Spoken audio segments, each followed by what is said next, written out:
Boujoux-la-Seine, spéciale collection d'art, une nouvelle émission enregistrée ici à l'occasion de la 7e édition de collection d'art, en plein cœur de l'abbatiale à Rouen. Nous avons cette chance d'être au plus près de l'événement. Aujourd'hui, on va parler histoire et de l'art, bien sûr. Au sommaire, nous aurons comme invitée Elisabeth Caude, directrice du Musée national des châteaux de Malmaison et Bois-Préau, qui sont invités d'honneur cette année, avec l'école du Perret d'ailleurs.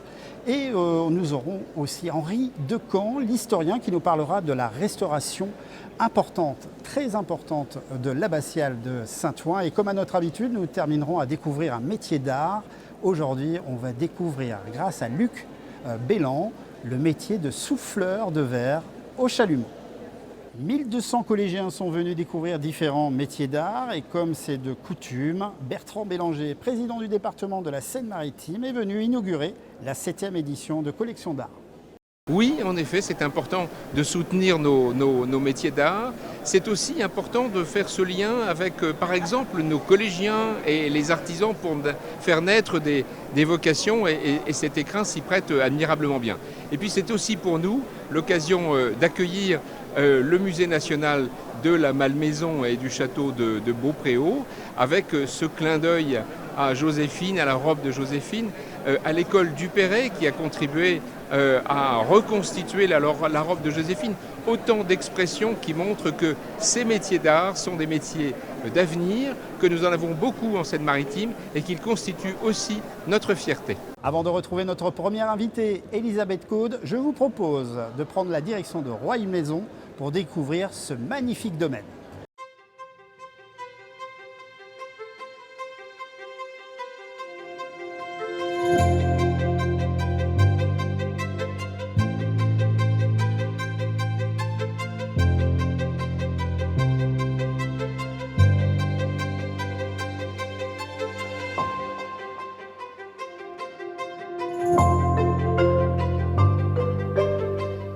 Bienvenue au château de Malmaison et de Bois-Préau. Je suis Elisabeth Caude, directrice du Musée national des châteaux de Malmaison et de Bois-Préau. Vous êtes ici à Malmaison, ancienne résidence de l'impératrice Joséphine. Malmaison est une maison de plaisance des XVIIe et XVIIIe siècles qui a été achetée en avril 1799 par Napoléon Bonaparte. C'est en même temps le lieu de Joséphine, puisque grâce à Joséphine, la maison est entièrement redécorée et remeublée sous l'impulsion des architectes Percier et Fontaine. À partir du divorce en 1809, c'est le lieu de résidence de l'impératrice puisque Malmaison est donnée en propre par Napoléon à Joséphine et c'est ici qu'elle meurt le 29 mai 1814. Malmaison, ce sont aussi des intérieurs tels qu'ils étaient à l'époque de l'impératrice Joséphine. Ce sont des œuvres d'art insignes qui proviennent soit des collections de l'impératrice à l'époque, soit d'œuvres d'art correspondant aux productions de la période du Consulat et de l'Empire. Et puis, ce sont aussi des tableaux exceptionnels comme l'œuvre insigne de David, Bonaparte franchissant les Alpes au col du Grand Saint-Bernard.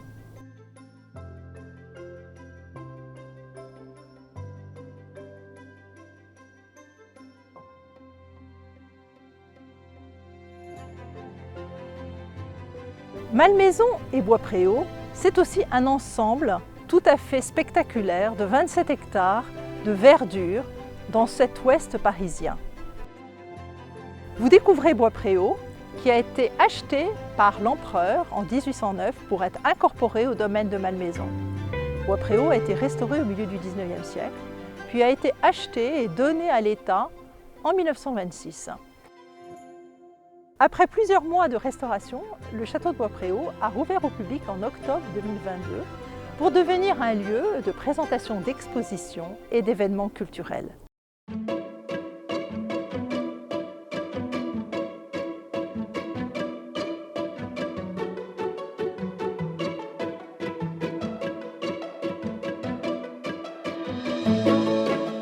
Venez nombreux découvrir toute la programmation qui est faite à Malmaison et à Bois-Préau autour de ces sites patrimoniaux. Nous vous accueillons et nous vous attendons avec joie. Nous venons de voir une belle présentation du château Malmaison qui est avec bien sûr aussi le Musée national des châteaux de Malmaison et de Bois-Préau et l'école du Perret. Vous êtes invité d'honneur Vous êtes Elisabeth Caude, directrice du Musée national en question. Une première question, d'abord, l'impression que vous avez eue en rentrant dans cette abbatiale. Eh bien, écoutez, tout d'abord, on est impressionné par le volume, la qualité de l'architecture, qui est tout à fait exceptionnelle. Je dirais aussi la luminosité de cette abbatiale. Et en même temps, au sol, eh bien, par cette diversité extraordinaire de métiers d'art, de recherche artistique, de transmission de savoir-faire, qui en fait toute à la fois l'originalité et la raison d'être et le défi de collection d'art. Et je dois dire que j'avais déjà suivi collection d'art quand j'étais à Versailles comme conservateur. Et maintenant, je suis très heureuse effectivement que le Musée national des châteaux de Malmaison et de Bois-Préau ait été à l'honneur, l'invité d'honneur de collection d'art à Rouen, et également que soit associée l'école du Perret, avec qui nous cheminons depuis maintenant presque 4 ans pour ce partenariat autour des métiers d'art. Et donc être invité d'honneur, pour vous, c'était d'abord une rencontre, vous me disiez. Alors, être invité d'honneur, c'est effectivement une rencontre avec les Rouennais, avec les Normands, avec les savoir-faire et toute cette énergie qui est déployée pour transmettre, inventer, faire perdurer les métiers. Et puis, c'est également une occasion merveilleuse de faire connaître le Musée national des châteaux de Malmaison et de Bois-Préau, la maison, la demeure de l'impératrice Joséphine, qui finalement n'est pas très loin de Rouen, n'est pas très loin. En 1h30, vous y êtes et vraiment, ça serait également une très grande joie pour toute l'équipe de Malmaison que d'accueillir dans le prolongement de ces journées eh bien, un public de Rouennais et un public de Normands à Malmaison. L'impératrice Joséphine est en quelque sorte présente encore dans cette abbatiale et grâce à vous, puisque vous avez apporté sa robe, la robe de l'impératrice Joséphine. Alors, on a eu la chance de faire quelques images du déballage et de la mise, on peut le dire, sous cloche, sécurisée. Oui. Pourquoi prendre autant de précautions? Bon, bien sûr, il faut une pièce qui reste une pièce d'exception, une pièce rare. Alors, tout à fait, c'est une pièce exceptionnelle. Il faut bien que vous ayez à l'esprit que les robes de cette époque se comptent sur les doigts de la main, et surtout les robes de l'impératrice Joséphine. Donc vous avez là une robe tout à fait unique en mousseline brodée. La mousseline était un matériau que l'impératrice aimait beaucoup, et les broderies vous paraissent peut-être toutes simples comme cela. En réalité, elles correspondent à des heures de travail. Et vous avez assisté effectivement à l'arrivée de la robe et à tout, je dirais, le protocole, le process qui accompagne eh bien, l'exposition d'œuvres d'art insignes. Parce que tout simplement, ces œuvres d'art, nous avons avant tout le devoir de les transmettre pour les générations futures. Et évidemment, il faut les protéger de la lumière, d'un excès de lumière. Les collections de textiles ne peuvent pas du tout être présentées en permanence, elles doivent être présentées par roulement. Donc c'est vraiment un moment exceptionnel, effectivement, que cette robe de l'impératrice soit ici. Et c'est justement parce que nous devons préserver et conserver ces textiles insignes que, en fait, nous avons recherché le partenariat en 2020-2021 avec l'école du Perret. Et vous avez à côté de l'original eh bien, la copie qui a été réalisée par les élèves de l'école du Perret autour de l'année 2020-2021 sur leur année scolaire. Et vous remarquez eh bien, à quel point ils se sont investis à d'une part restituer exactement les volumes, la taille haute, les manches ballons, le côté très fluide de cette robe, et puis également tout le travail qu'ils ont réalisé avec ces broderies particulièrement délicates qui sont comme des bandes, des lignes verticales de fleurs, motif décoratif que l'impératrice appréciait beaucoup. Voilà. Merci beaucoup en tout cas d'être passée par notre studio, Elisabeth Caude. Vous pouvez bien sûr tout de suite en rentrant dans l'abbatiale, c'est sur la gauche, allée immanquable, dans cette allée centrale, où vous avez bien sûr ce que l'on vient de parler, ces collections de costumes, et puis aussi toutes les confections faites par l'école du Perret. Maintenant, on va parler un peu histoire avec Henri Decamps, on va parler aussi beaucoup restauration de l'abbatiale.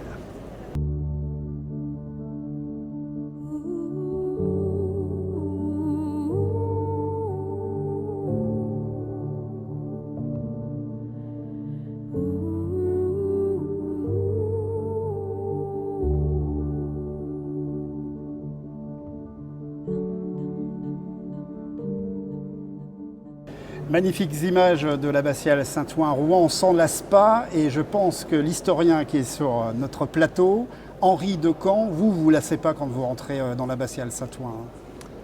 Je suis toujours émerveillé quand j'entre dans cette église parce qu'elle est très haute, plus haute que la cathédrale, aussi longue mais plus haute et bien plus lumineuse parce que les fenêtres sont bien plus importantes et puis toutes ces fenêtres ont gardé leur verrière ancienne.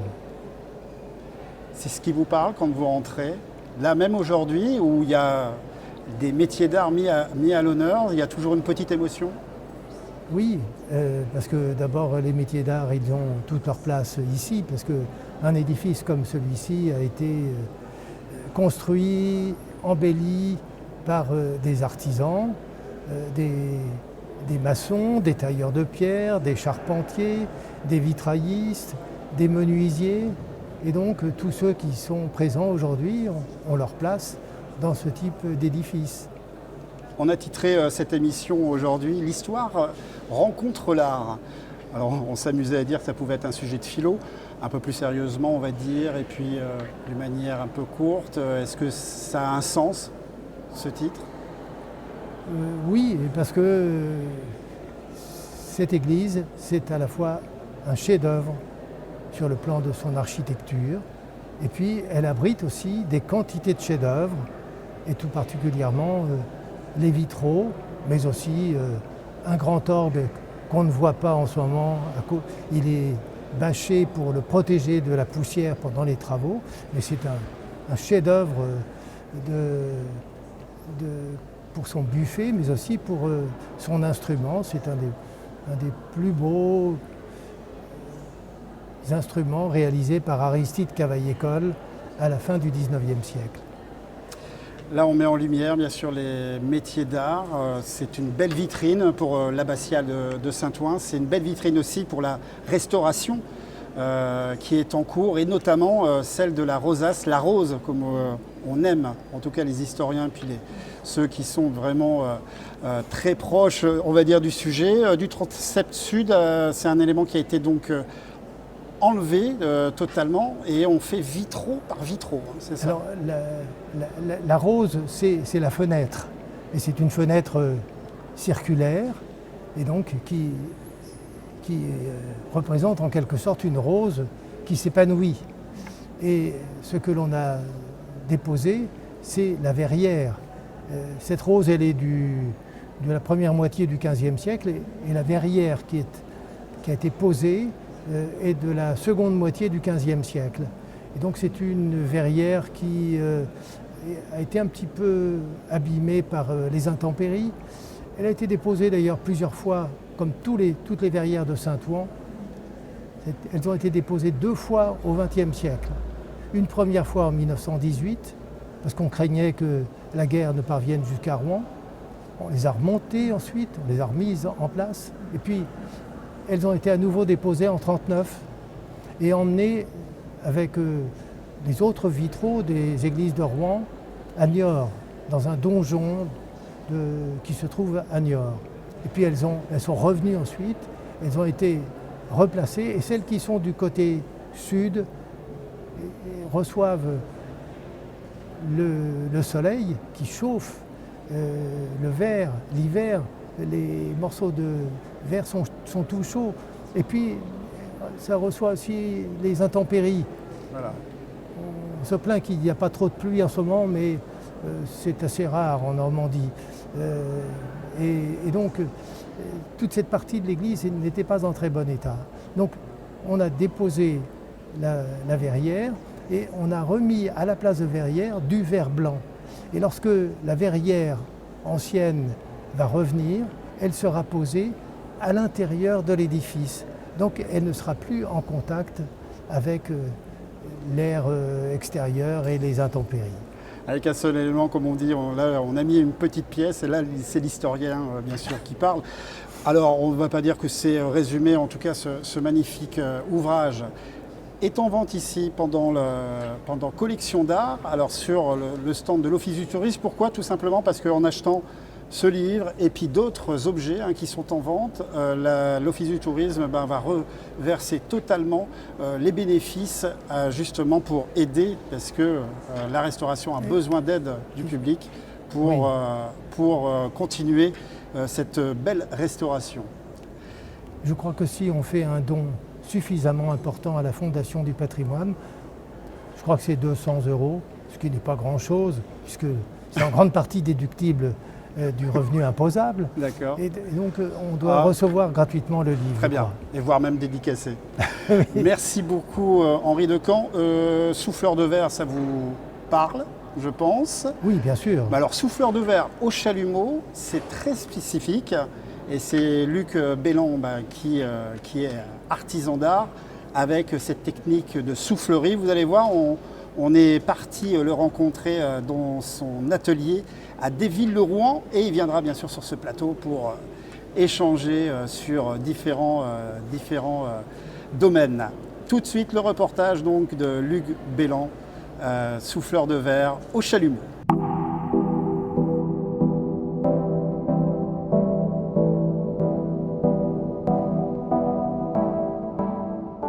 Ça commence ici.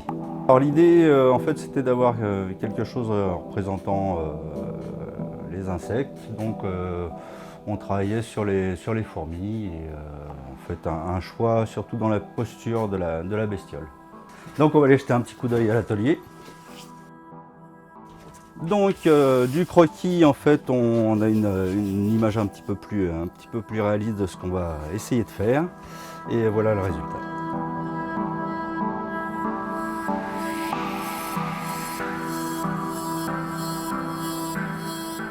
On part à partir de tubes, en fait, de longueur de 1,50 m, de tous les diamètres, de toutes les épaisseurs.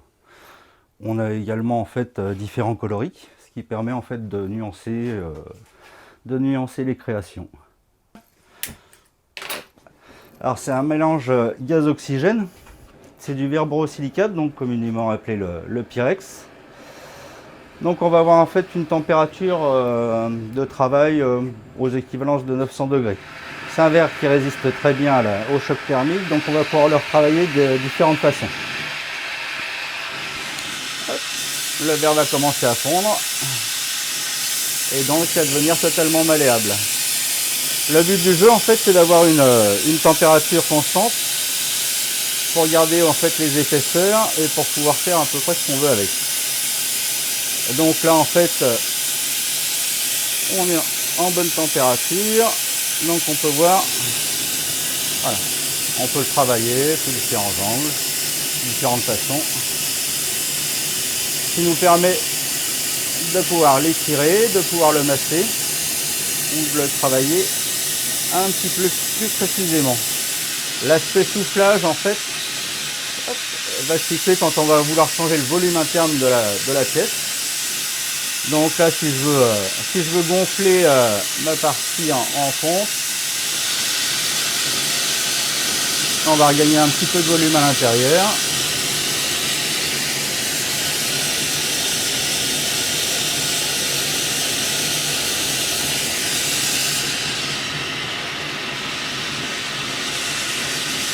Et pour avoir des plaisirs divers et variés, on va pouvoir ajouter de la couleur.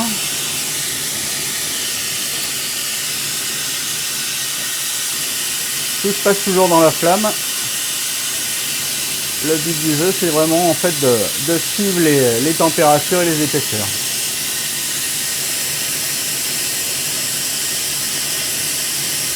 Arcevel comme verre coloré, on va pouvoir le mettre soit en extérieur, soit en intérieur de la partie transparente, qui va nous donner des nuances différentes selon l'objet voulu.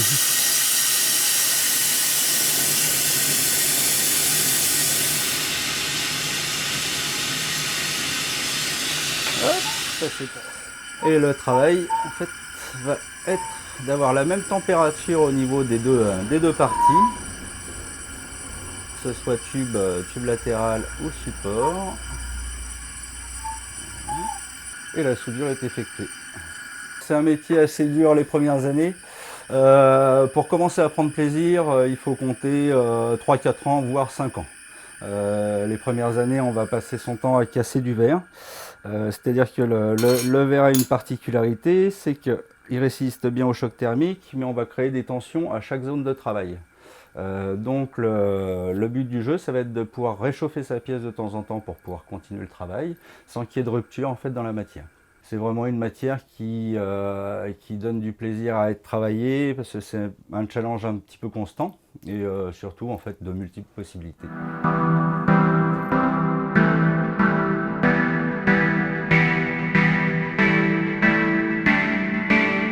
C'est vraiment une technique particulière, un souffleur de verre au chalumeau. Personnellement, je ne connaissais vraiment pas ce principe, Luc Belland. Vous, ça fait sens tout de suite, c'était une évidence pour vous de vous consacrer à ce nouveau métier. Oui, en fait, j'ai commencé mes études en 87, enfin j'ai passé mon BT en 87, et c'est devenu une passion. Du coup, ça a été de la verrerie scientifique et de laboratoire pendant 35 ans. Et en fait, il y a toujours une petite partie de déco qui m'a tenté. Et en fait, rien que par la magie en fait, de la matière, pouvoir jouer avec ses reflets, avec ses couleurs, etc., ses volumes, c'est vraiment en fait, un matériau qui est passionnant. Alors on a bien sûr l'image du souffleur de verre qui fabrique des verres. Exactement. Vous fabriquez des petites baguettes, des bijoux aussi. Ça, c'est votre, on va dire, dérivation du métier? Exactement, c'est un petit plaisir tout microscopique. Où on va pouvoir jouer en fait avec des couleurs et puis en fait on va pouvoir jouer avec des formes, tout ça sur des toutes petites pièces. Oui, parce que dans le reportage on voyait bien sûr la technique de fabrication, mais là c'est ce qu'on appelle de l'inclusion, Voilà, c'est ça? exactement. C'est-à-dire qu'on va pouvoir avoir différentes couches de verre, donc et puis différents coloris. On va toujours avoir en fait un petit mouvement dedans ou en fait simplement un changement de couleur ou de ténacité. Donc on va pouvoir pallier en fait à certains petits problèmes de brillance et on va pouvoir s'amuser énormément. Je suppose bien sûr qu'il faut beaucoup de temps, beaucoup d'expérience, beaucoup d'essais pour réaliser ces pièces qui sont magnifiques. Alors de toute façon en soufflage de verre ou en fait dans les métiers du verre, les 5 premières années sont difficiles. Après on commence à se faire plaisir et plus on avance dans le temps, plus on commence à chercher d'autres techniques, d'autres méthodes et surtout un plaisir de travailler. Un plaisir de découvrir d'autres possibilités. Et voilà, c'est vraiment un grand plaisir de le faire et ça donne des petits résultats assez sympas. Je suppose à venir ici à l'abbatiale de Saint-Ouen. Magnifique. Rencontrer ce public, c'est important pour vous? Ah oui, énormément.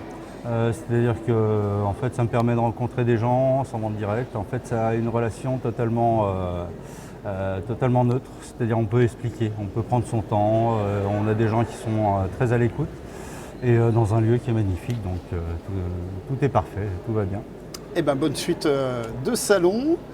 J'espère que vous avez passé un agréable moment avec nous. Vous avez découvert pas mal aussi d'images insolites, des métiers d'art. Vous pouvez continuer à le faire. Là, bien sûr, le salon est ouvert ce samedi jusqu'à 19h. Il est encore ouvert dimanche de 10h à 19h. Nous, on se retrouve ce dimanche d'ailleurs, dès 12h pour une nouvelle émission complète Boujoux la Seine spéciale collection d'art. Allez, à très vite!